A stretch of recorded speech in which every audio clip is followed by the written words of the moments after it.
Creo que manifestamos ya en una reunión anterior cómo se producía este proceso, ¿no? Que lo primero que tenía que existir era una lesión endotelial, siempre. Así, para que exista hemorragia hay que tener una ruptura en la pared del vaso, especialmente a nivel del endotelio, ¿no? En la arteriosclerosis también tiene que haber inicialmente una lesión del endotelio, una disrupción, una ruptura del endotelio, para que permita que el colesterol, sobre todo, se deposite en el interior de la capa íntima, ¿no es cierto? Bueno, ¿se acuerdan que hicimos un esquema? ¿O no? ¿Sí lo recuerdan bien? ¿Cómo se formaba inicialmente ese acúmulo de colesterol en el interior de las arterias después del daño endotelial?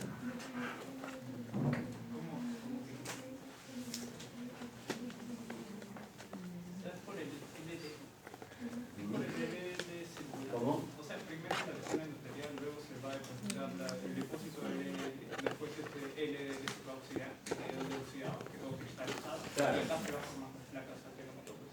Así es. Primero, entonces, son gotas. Como todo se inicia siempre en gotas. Primero hay gotas de colesterol o de líquidos en general. Pero estas gotas van a ser fagocitadas por los macrófagos, ¿no? Pero, como en la persona no hay cuidado en el régimen dietético, ¿okay?, las grasas siguen aumentando. No solamente por la grasa, sino también por los carbohidratos que consumen, que en el proceso bioquímico también se convierten en grasa. Entonces estos siguen en aumento y ya los macrófagos no se dan abasto para fagocitar toda la grasa que hay a nivel de las arterias, ¿no? Entonces progresivamente se van acumulando y se forman las clásicas estrías de colesterol, ¿no? Después de la formación de las gotas, ¿no?, y que es fagocitado por los macrófagos, a los cuales se llaman células espumosas, se van a formar las clásicas estrías, ¿no?, que son líneas cremosas que se forman en la capa íntima de la arteria. ¿Okay? ¿Okay? Y esto es lo que les mencioné también, ¿no? Se ha demostrado mediante autopsias en niños que estas estrías de colesterol aparecen desde los 8 años de edad, ¿no? Autopsias realizadas en niños han demostrado ese proceso. Entonces, siempre hay que tener en cuenta que es un proceso de larga evolución. Es un trastorno hídrico, ¿no? ¿Cómo? Es un tipo de trastorno hídrico, ¿no? No te entendí bien. O sea, es un tipo de trastorno hídrico, tipo de lesión sería. ¿Tipo de qué? ¿Qué tipo de lesión sería si aparece en el examen? O sea, lesión granulomatosa, crónica granulomatosa. No, el tipo de lesión. ¿Te refieres? En este caso no hay una lesión determinada, ¿no? Puede haber inflamación, sí. Por el tiempo de evolución puede ser inflamación crónica, pero no llega a formar granuloma, porque los histocitos no siguen defendiendo. ¿Okay? Pero, ¿qué va a pasar después? ¿Se acuerdan de la práctica que habíamos visto que se reduce la luz notoriamente? Obstrucción. Bien, la placa de ateroma sigue aumentando de tamaño, reduce la luz del vaso y en muchos casos la puede obstruir totalmente. ¿Okay? Entonces eso ya es riesgo. Como les decía en la práctica también, ¿no?, una persona va a tener los primeros síntomas cuando siente cefaleas, ¿no?, y no va a tener explicación de por qué esas cefaleas, hasta que son tan repetidas que lo obliga a ir a consulta, ¿no? Entonces recién ahí, si le hacen los análisis correspondientes a dosaje de lípidos, va a resultar de que estos están elevados. Entonces, el médico le va a decir de que tiene arteriosclerosis. Aparte va a ser hipertenso, desde esa fecha va a ser hipertenso por el resto de su vida. Entonces va a tener que tener una dieta estricta. Y eso por lo general se presenta casi a los 35, 40 años en muchas personas, ¿no? Si son ejecutivos, peor, ¿no? ¿Por qué razón? El estrés. El estrés es el enemigo número uno de todas las enfermedades, o no de las enfermedades, sino de los pacientes. Si no, cuando ustedes están en etapa de examen, ¿no? Estrés, ¿no es cierto? O sea, a veces ya no quieren ni comer, no quieren, se descuidan en algo, prefieren estar estudiando, y a veces por pasarse malas noches se quedan dormidos, sin poder estudiar, ¿no? Y otros, según algunas costumbres, toda la noche tomando café, ¿no? Para evitar dormir. Pero aún así, el sueño los vence. Bien, entonces, continuando con este proceso, conforme avanza la edad de la persona y su hábito alimenticio, comprende siempre el ingreso en exceso de lípidos y carbohidratos a su organismo, y además fuma o bebe alcohol, va en aumento el acúmulo de colesterol en las arterias. Entonces, uno cuando está joven no le preste interés a estas alteraciones. Estará un tiempo, un mes, 2 meses, con la dieta establecida, ¿no? Pero después se libera totalmente, otra vez vuelve a la rutina, ¿no? Y con esa vuelta a la rutina esto sigue. ¿Por qué razón? Porque las estrías de colesterol o las placas de colesterol que se forman ya no van a poder ser eliminadas del interior de las arterias. Por más antilipídico que tomen, no ayuda. Profesor, una pregunta. ¿Las placas de ateroma se eliminan si es que tú tienes un buen estilo de vida o se mantienen ahí y luego siguen creciendo si es que retomas esa vida? Las placas no se eliminan. Se quedan ahí, Claro. como que descansando, Así pero es. si vuelves a esa misma rutina siguen creciendo. Así es. No solamente crecen en extensión, sino van reduciendo la luz del vaso, ¿no? Crecen tanto en longitud como en espesor. Entonces, hay que tener siempre eso en consideración. Las placas de ateroma, ¿no? Que son las que le dan el nombre a la enfermedad, aterosclerosis o arteriosclerosis. Y prácticamente son formaciones elevadas sobre la superficie interna de las arterias en diferentes zonas de su extensión. Muchos dirán, pues los antilipídicos me ayudan, pero no. Lo que van a ayudar los antilipídicos es para que no se siga agregando más lípidos a las arterias, sí. Pero lo que ya está formado ya no se elimina, ¿no? Sí. Y no hay forma de que se reduzca de cierta manera. ¿Cómo? No hay forma de que esa placa se pueda reducir. No. Nada. Porque está en la pared de la arteria misma. Y cuando este daño es ya más extenso, uno tiene que acudir al cirujano cardiovascular para que le aplique una especie de tubo, ¿no? Un tubo que es mayormente, creo, de poliéster, que atraviesa la arteria para que mantenga la luz y se mantenga la irrigación, ¿no? Eso por lo general se hace en el Instituto del Corazón, que es del Hospital de Empleados, ¿no? Es el centro que más nominación tiene para estos procesos. Bien, pero acuérdense siempre, lo que está ya formado ya es difícil de poderlo eliminar. Bien, entonces se puede reducir la luz de la arteria causa hipertensión arterial como respuesta del organismo ante esta reducción, y es algo lógico, ¿no es cierto? Si hay una dificultad para que se irrigue una determinada parte de nuestros órganos, lo que hace el organismo es aumentar la presión arterial para que llegue igual cantidad de sangre y no exista déficit en esa irrigación. ¿Bien?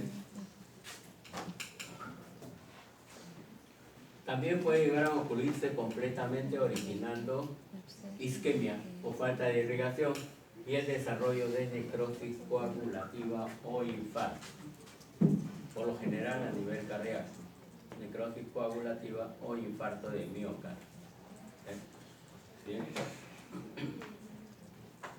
Pero no solamente puede suceder todo esto que hemos mencionado, la arteriosclerosis también puede ser causa de formación de trombos, que vamos a ver enseguida a qué se denomina trombo, ¿no? Con sus respectivos émbolos y o formación de aneurisma. ¿Okay? El aneurisma es el adelgazamiento de la pared arterial.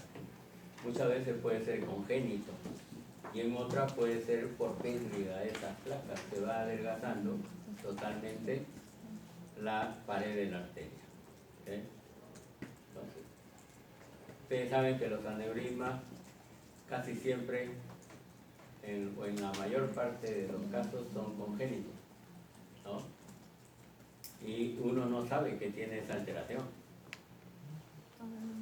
Siempre pasa desapercibido. Hasta que, por lo general es a nivel del cerebro, ¿no? Hasta que se reviente ese aneurisma, nos provoca una hemorragia severa, que nos lleva a la muerte con toda seguridad, ¿no? Entonces, eso es el peligro de un aneurisma. Pero eso siempre es congénito. En algunos casos puede ser por adelgazamiento de la pared arterial. Entonces, bueno, ustedes estaban demasiado jóvenes o todavía no existía durante la época de Velasco. Velasco fue un dictador de un golpe de Estado, se denominó presidente de la República, y luego entre los mismos militares comenzaron a serrucharse el piso, ¿no? Y uno de los militares que lo acompañó en el golpe, ¿no? Según algunos, dice que le dio un balazo en el abdomen, ya, que tuvieron que hospitalizar. Pero el diagnóstico médico fue muerte por aneurisma abdominal, hemorragia severa, ¿no? Entonces ahí acabó su vida este dictador, Velasco. Y subió, ¿no? Morales Bermúdez, Que ahora está preso. ¿A quién lo recuerdan a eso? Porque salen los recortes periódicos que fue mareado a celebrar un partido de fútbol de la selección peruana, ¿no? Lo retrataron todo en el estadio. Entonces, son cosas que suceden, ¿no? A nivel de la política.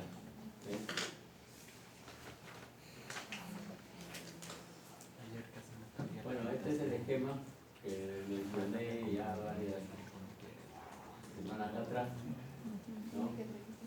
Que es cómo se va a formar una arteria normal, cómo se va formando las gotas de colesterol a nivel de la íntima de la arteria, ¿no? Que van a ser fagocitados por los macrófagos, pero no se dan abasto y se forman luego las estrías de colesterol. Y esas estrías de colesterol van a formar después las placas. Las placas van a ser más numerosas y van a ir reduciendo progresivamente la luz de la arteria, pudiendo dar una oclusión total de ella y provocando lo que es una necrosis coagulativa o infarto. Entonces, puede ser esa la evolución de una placa de ateroma. Lógico que no es de un día para otro, siempre va a demorar todo este proceso. Bien. Acá tiene la evidencia gráfica. Este es un corte macroscópico de una parte de la aorta abdominal. Esto de acá también. ¿Ok? Acá se nota mejor en la parte superior en las placas cremosas. ¿Cómo? Bueno, eso todavía. Para el examen de la primera parte, sí. Claro, el primer parcial. Estas son las placas de ateroma. ¿Ves? Observen, toda la arteria comprometida. Por eso se pierde su elasticidad y se vuelve más rígida. ¿No? Acá tienen casi todo se ve blanco, porque todo está con la placa de ateroma. Y este es el proceso que está explicado como un esquema de Netter, cómo es que los fagocitos o los isquiocitos van a ir fagocitando las gotas de grasa, pero a la vez se sigue acumulando más líquidos en el interior de la arteria. Otra vista, parte de la aorta abdominal, sobre todo a nivel de los riñones. Las ramas renales, todos están comprometidas por estas placas de colesterol. ¿Se observa así? ¿No? Cuando ustedes tengan oportunidad de ver una autopsia de un paciente que tenga arteriosclerosis, observen bien sus arterias, ¿no? Y la arteria, para verla interiormente, hay que cortarla. Y cuando se corta, van a ver que la tijera suena por la placa de colesterol, ¿no? Ya no es como si fuese la arteria normal, ¿no? ¿En anatomía han cortado alguna arteria? No. Pero la parte interna en muchos es lisa, ¿no es cierto? Pero el sujeto que tiene arteriosclerosis ya no es lisa, es totalmente accidentada y gruesa, muchas veces por la placa de ateroma. Y si lo cortan, suena. ¿Por qué razón? Porque esta placa de ateroma se calcifica progresivamente, ¿no? Le da más solidez a la estructura. ¿Sí? Muy bien. ¿Alguna pregunta hasta ahí?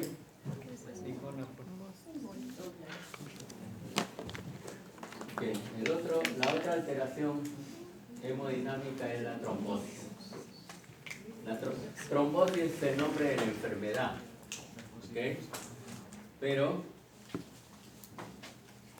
generalmente es la enfermedad que está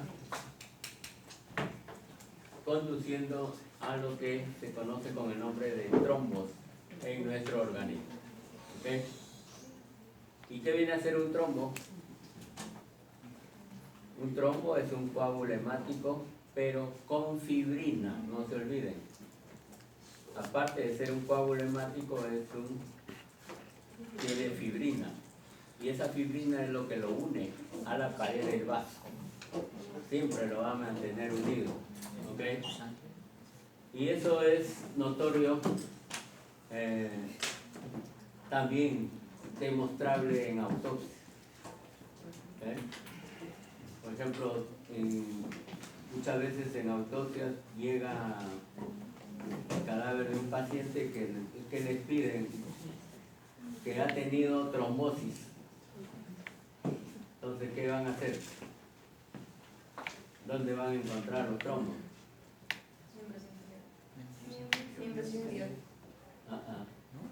Los trombos pueden ser arteriales y pueden ser venosos, ¿no? Entonces, lo que causa más la muerte muchas veces no es el mismo trombo. El émbolo. Claro, lo que desprende, que es el denominado émbolo, ¿no? Por eso existe el término también tromboembolismo. ¿Okay? Entonces, en autopsia, ¿qué haremos si es que nos piden demostrar que ha habido trombo?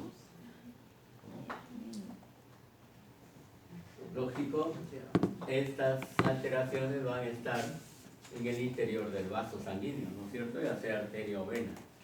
Entonces, ¿qué es lo que hacemos? Tenemos que cortar transversalmente, ya sea arteria o vena. Pero cuando un paciente ya está fallecido, todos los vasos están ocupados por coágulos, ¿no es cierto? Ya no circula la sangre, entonces todo es coágulo. Entonces, ¿cómo hacemos para diferenciar si es un simple coágulo o es un trombo? La coloración. Es igualito. ¿El tamaño? Tamaño tampoco. La forma. La forma, todos adoptan la forma del vaso, forma tubular o cilindroide. ¿Mm?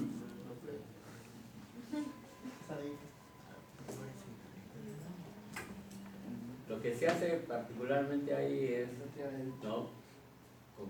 Como están en plena autopsia, se corta transversalmente el vaso, ¿no? Y con una pinza tratan de liberar el contenido del vaso.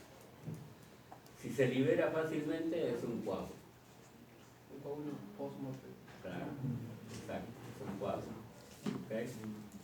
Pero si hay resistencia y lo sacan y todavía queda algo en la pared del vaso, ese es un trombo. Eso hay que tener en cuenta. El trombo siempre queda adherido a la pared del vaso.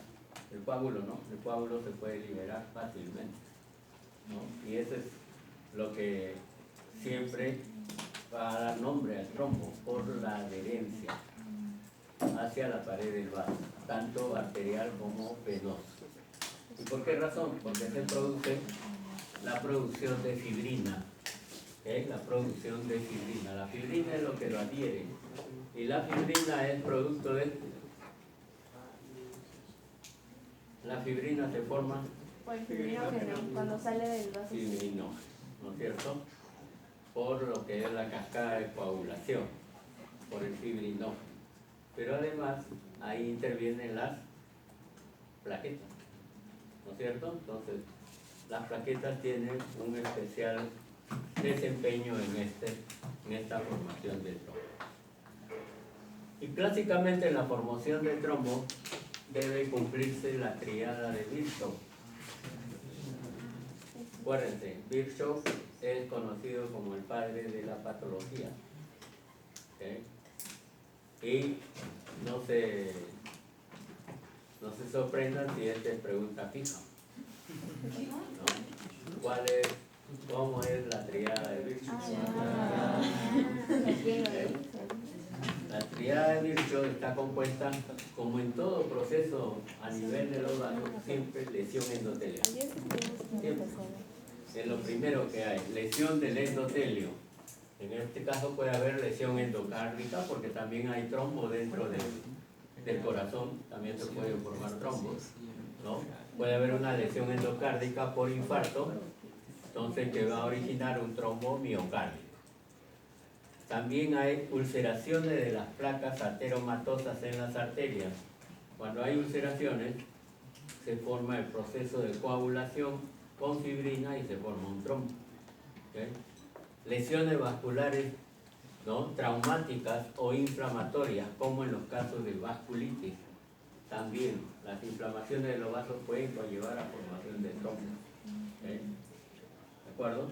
Y por disfunción endotelial, por lo que es las fuerzas hemodinámicas de hipertensión. ¿Okay? Pero en ellos, cuando hay fuerzas hemodinámicas, en el proceso de hipertensión hay un flujo turbulento o también la acción de endotoxina bacteriana. Pero ello es más para producir el desprendimiento del trombo. Como el vaso está reducido en su luz, lo que va a hacer es que la circulación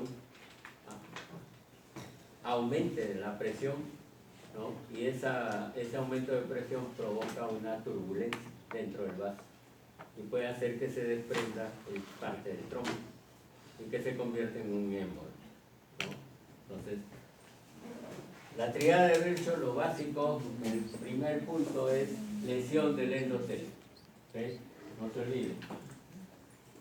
Segundo punto, estasis o turbulencia del flujo sanguíneo.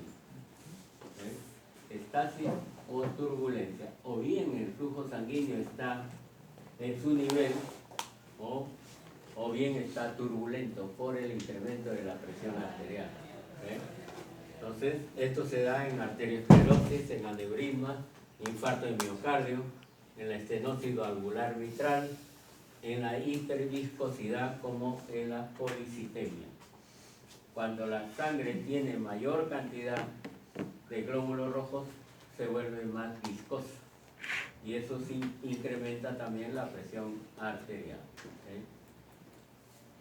Y el tercer punto de la tríada de Virchow es hipercoagulabilidad de la sangre, que está asociada a alteraciones del mecanismo de coagulación sanguínea. Entonces, lesión endotelial. Segundo, estasis o turbulencia del flujo sanguíneo. Y tercero, la hipercoagulabilidad de la sangre.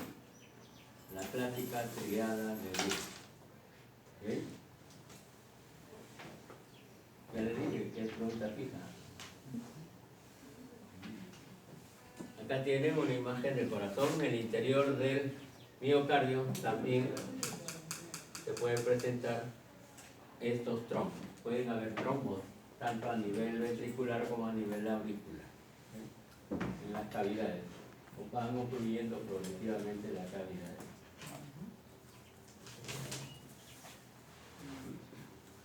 Que no se observa bien en esta vista, pero esta dilatación de la arteria, en este caso de la aorta abdominal, corresponde a un aneurisma. Y este es ya el aneurisma individualizado, ¿no? Todo esto es la pared, pero todo este volumen es la dilatación del vaso, la dilatación de la arteria, que siempre es de riesgo. Todos los aneurismas son de riesgo cuando se rompen. Una ruptura de aneurisma provoca una hemorragia bastante severa, ¿no? No hay quien lo pare, y por consiguiente hay muerte del paciente, ¿no? Y eso es más severo cuando están a nivel del cerebro, ¿no? Las aneurismas cerebrales que son impredecibles. Muchas veces ni saben que uno tiene ese aneurisma, pero a la final recién se descubre que uno muere y lo hacen la autopsia.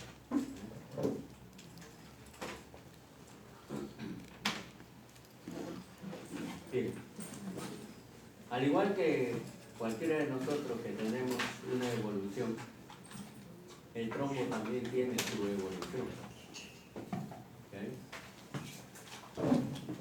Una vez que se forma el trombo, puede llegar a propagarse. ¿Okay? ¿Y cómo se propaga? Cuando acumula mayor cantidad de plaquetas y fibrinas en su interior y obstruye totalmente el vaso. ¿Okay? Es la obstrucción del vaso, una de las primeras, ¿no?, formas de evolución del trombo. Obstruir totalmente el vaso. O propagarse, como dice él. El segundo destino del trombo o evolución, embolización. Los trombos por lo general dan origen a émbolos y de ahí es donde deriva el término tromboembolismo. A veces el trombo de por sí no causa mayor alteración, pero el émbolo sí. ¿Cómo se define émbolo? En el caso del trombo sí es un coágulo. Todo cuerpo extraño que... Claro, cuando parte del trombo se desprende y dependiendo de su tamaño puede llegar a ocluir un vaso.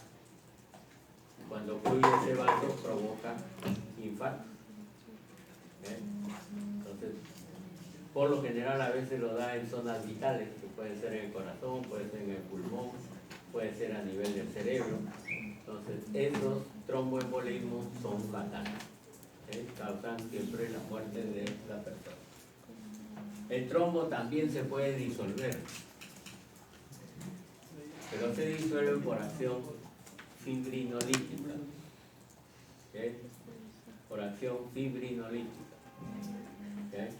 Entonces, alguna sustancia que esté en nuestro organismo, en nuestra sangre, que provoque, ¿no?, la ruptura de la fibrina, ¿no? O la destrucción de la fibrina, que es lo que va a causar la disolución del trombo.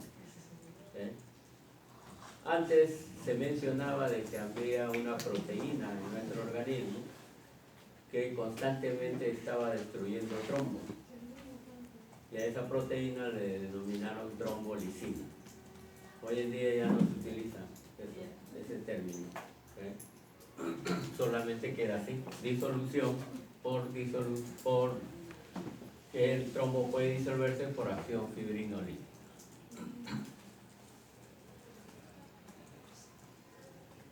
Luego, en cuarto término, el trombo también puede organizarse y recanalizarse. ¿Sí? El trombo se puede inducir a una inflamación, a fibrosis, y es como se organiza. ¿Sí?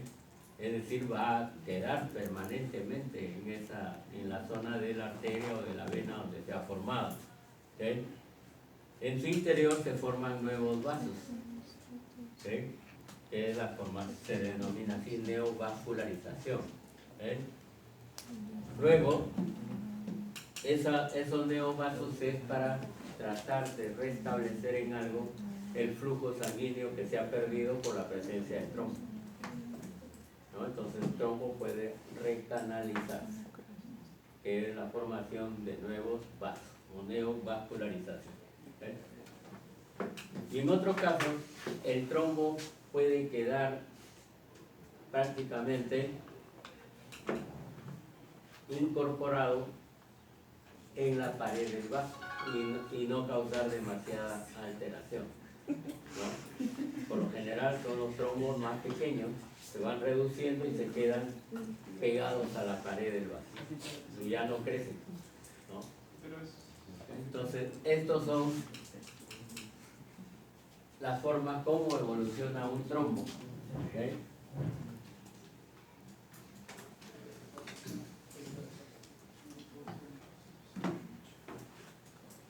Y esto es lo que también les mencionaba, los trombos pueden ser arteriales, que por lo general son oclusivos, ¿no? Por ejemplo, en las arterias coronarias, en las arterias cerebrales y femorales, ¿no? Si es que surgen de las cámaras cardíacas, se denominan trombos murales. ¿Okay? En las cámaras cardíacas, dentro de las aurículas o los ventrículos. Por lo general es en ventrículos. También pueden haber trombos venosos. Ahí reciben el nombre de flebotrombosis, ¿okay? Que son trombos de color rojizo o también llamados trombos de estasis. Frecuente en las venas de extremidades inferiores y que se forman por las clásicas varices. ¿Okay? Las varices en miembros inferiores. Luego tiene los trombos que se forman sobre las válvulas cardíacas, que van a